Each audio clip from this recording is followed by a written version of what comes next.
Kay human naman ta sa atong trabaho, diri na punta sa kusina, maningkamot ta nga makahikot tara sa atong pag kumbaga pamahaw pa jud nako sa mga wala pa nakapamahaw diha prehas nako ang ginauna ang mga lihukonon, mga trabaho sa kabuntagon ay mag-asikaso na mo kay nako lawas atong kapital diri sa abroad. Maningkamot jud ta mukaon diri kay atong amo wa jud pakialam di magana sila mangutana kung nagkaon na ba ka dinha, napas mo na ba ka dinha, kuruga na ba ka dinha. Kay sila baya on time nga gusto sila mukaon, gusto na adayon. Kailangan jud nimo nabiya nimo trabaho kay unahon nimo ilang obligasyon nga mapakaon nimo na sila. Maong kita diri sa abroad di ta magpasakit-sakit kay luoy kaayo ta diri magkasakit ta kay obligasyon na gyapon nato nga mulihok ta sa ilang mga unsay pangsugo nila sa tuwa kay katabang lang rabaya ta diri O maningkamot ta nga dili ta magkasakit diri kay kung magkasakit ta kita man gyapon magpurwisyo sa atong kaugalingon. Mao nga kaluyan nato atong kaugalingon maningkamot jud tagtaman og kaon magdigamo ta. Kung walay mga pagkaon sa kusina maningkamot ka nga mangita kag paraan nga masudlan jud imong tiyan kay lisod na kaayo kung magsikag lihok walay kaon wa kay kutoy imong tiyan. Gutom kaayo luya imong lawas magsakit pa ka dinha. Nya ang kawawa diha imong pamilya. Unsa naman ay kusog nimo kung dili ka mokaon. Mao kita diri sa abroad pa diskartehan na jud ta ani kinahanglan jud ta ani nga baluta mo diskarte kung si dapat natong kaunon. Kay kung imo amo dalo dili ka niya pakaunon diskarte dig imuha. Kuhain na imuhang sahod pagpalit itong pagkaon kung wala ka pakaon ng imong amo sa imuha.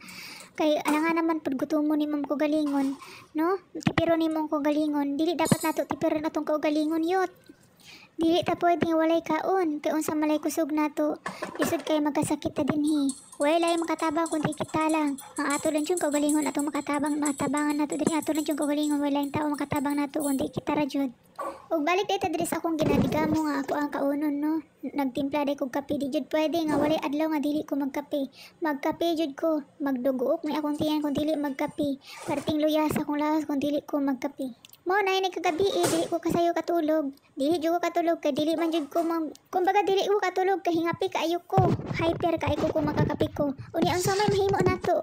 Kay akong lawas magpangita man jud kape wa jud tay mahimo ani. Mo na ini buntag bugat kay akong lawas kay walay tulog, kulang sa tulog kay ini gagabi ini oras na sa katulog di naman katulog. Ambot na lang jud ning kinabuhi. Dili pud ta kaingon ini guli sa Pinas makapahulay ta dito makatulog tagtaman kay kun nasa Pinas bisag unsa naman pud tong manuna ano kuri-kurion dito.